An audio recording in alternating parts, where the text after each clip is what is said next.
salaamaaleykum les téléspectateurs de Nera TV donc ñu ngi nii ak Balla Mboup donc un Sénégalais vivant au Maroc donc ñu laaj ko ay quelques questions par rapport ak Edischool mais Balla Mboup lan mooy Edischool.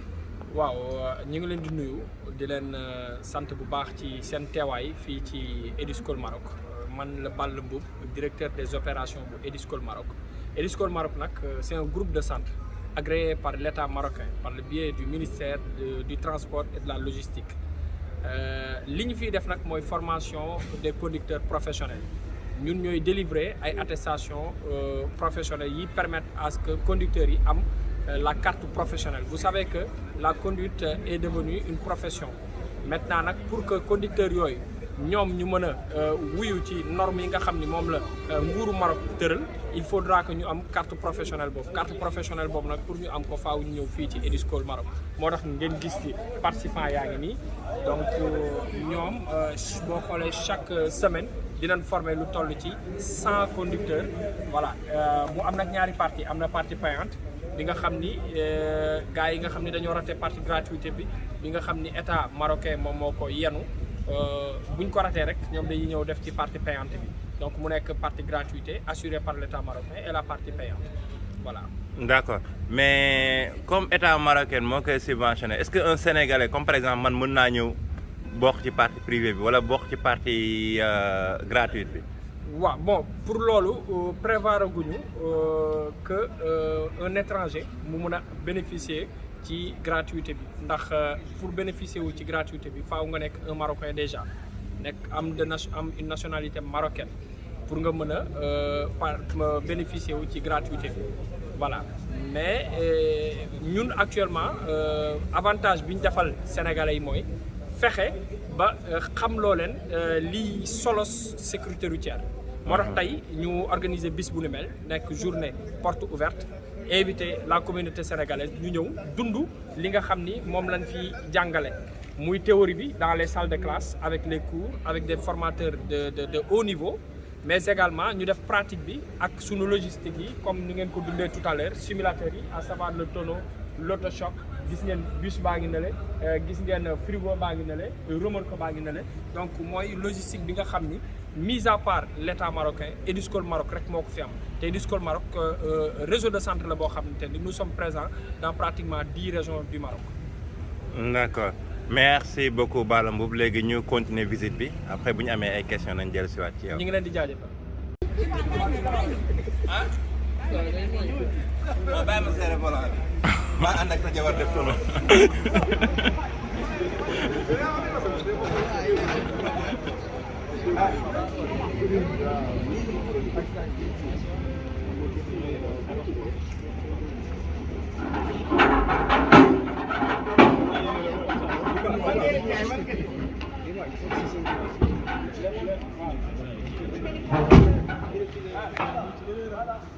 yaa ngi def dono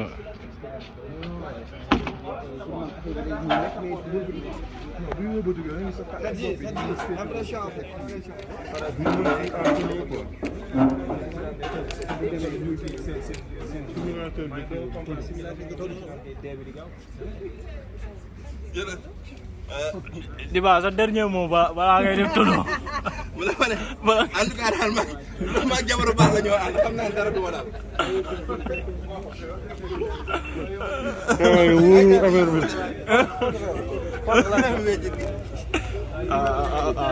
bi di ba dénkaana na weccet bi de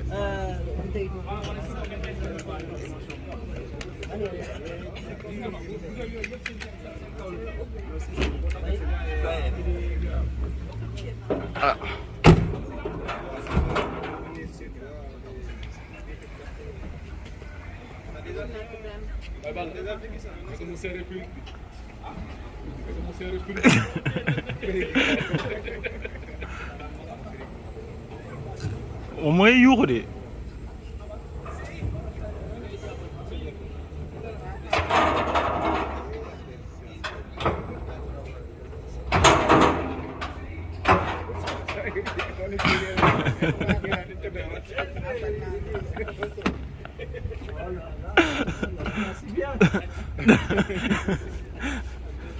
sant yàlla musal ci yéen fi caabi kër gaa ngay dem di yàlla musal ci accident. sa impression yi di nga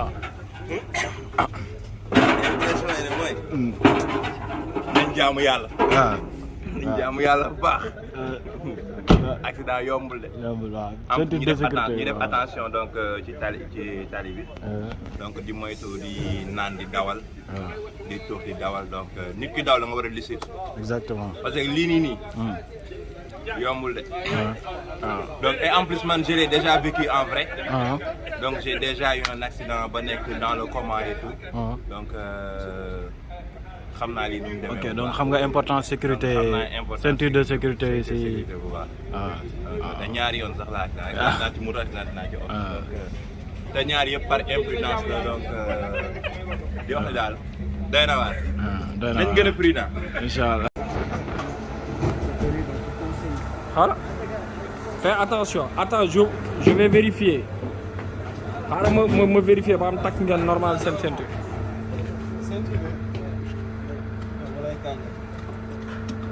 Seereel baax. Voilà. di baax. waaw ñu ñaanal la rek xam naa ne. waaw ñi ngi def simulation choc. waaw ñu ñaanal la rek. ku baaxoon nga nag.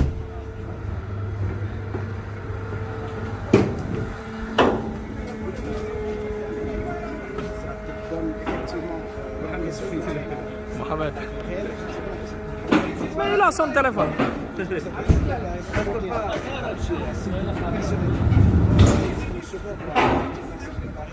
Mohamed.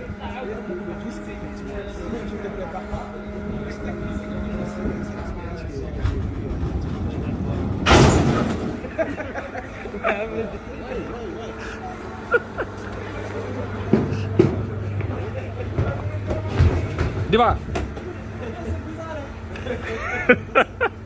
Diba loo dund. dama nit ginnaaw gi. ah. dama nit ginnaaw gi laa loo dund. non sama nit ginnaaw gi laa soxla ñu xool ndax amul lu ci nekk ba pare. laa ilaaha illallaah. Diba di nga takkati ay ceinture de sécurité. mais lii ñu war a ñëw ñëwuñu. association chauffeurs yi sénégalais yi nekk Maroc foog ngeen organiser leen benn ñu xam. parce que sécurité routière donc c'est très important faut que parce que bu ñu wax journée porte ouverte pour des Sénégalais donc je pensais qu'au minimum on allait avoir 50 personnes parce que mën nañu y a des milliers de Sénégalais qui ont des voitures ici dans ce royaume et gisuñu fi kenn en plus la façon dont les gens conduisaient au Maroc donc vaut mieux organiser une prochaine fois comme ça chauffeurs yi nekk Maroc yëpp ñoo surtout les Sénégalais ñuy daw aéroport et Kulfa yooyu donc ñu xam les vrais dangers parce que des fois nga dugg ci oto bu xamante ne donc doo sax comprendre. waaw c'est important. grand caméra bi bu mel ni bëgg naa bi de.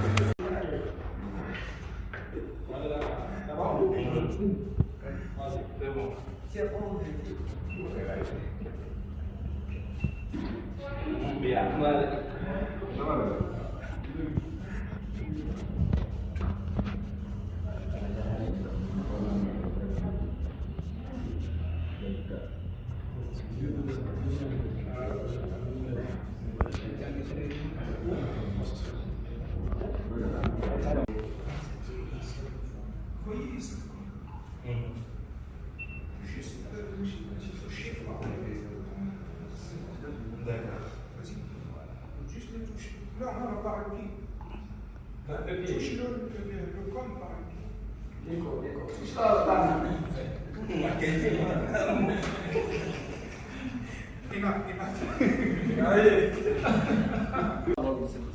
waaw fi ngay jaar ak li mu lay won day doon lu am différence trop bi ngay bëgg a aw doo ko mën a aw loolu daal xam naa ne xaw naa jaxasoo tuuti sama bopp naan daal naan moom di dawal moom lu yënu maanaam waaw bu mën a lu si tey dawal moo gën fa Voilà. Donc il a expliqué que ça a été bouleversant pour lui. Quand il a mis les lunettes, il n'a pas vu la réalité, mais plutôt l'illusion de la réalité. Et cela ne lui a pas porté chance et il n'a pas pu quand même conduire comme il se doit. Donc il a donné un conseil à tous les conducteurs, c'est de ne pas boire quand on est au volant. Voilà. C'est ici. Comme ça. Comme s'il conduit dans le virage. Voilà. Comme s'il conduit dans un virage. Maintenant, là, nous avons le rond-point. Déjà, le conducteur ne va pas prendre cette allée-là. Voilà. Il ne va pas également laisser la route pour conduire ici. Donc, un conducteur normal qui n'est pas ivre, voilà, il va faire le tour du rond-point pour suivre. Voilà, voilà, faire comme ça. Voilà. Sans rien toucher. Voilà, sans rien toucher, jusqu'à son arrivée. Maintenant, le constat que vous avez fait, c'est que le conducteur ivre, lui, non seulement il n'a pas suivi la route, il n'a pas conduit sur la route, mais il a laissé la route pour passer par là. Ce qui est anormal. Donc là, le constat qu'on peut faire, c'est que ce conducteur-là, ivre, a déjà commis des infractions et il a commis des accidents.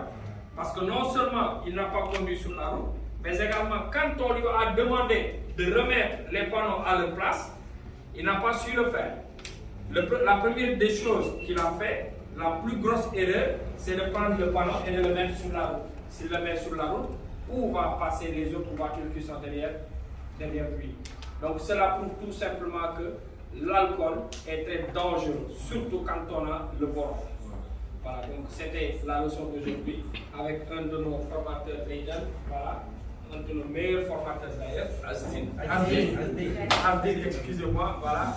Nous allons continuer et les attendre dans l'autre salle, comme ça. Ils vont nous expliquer donc d'une façon beaucoup plus large la sécurité routière, donc tout ce qui touche également le terrain, le transport des voyageurs, mais également et surtout l'alcoolémie que nous venons d'assister. Merci beaucoup.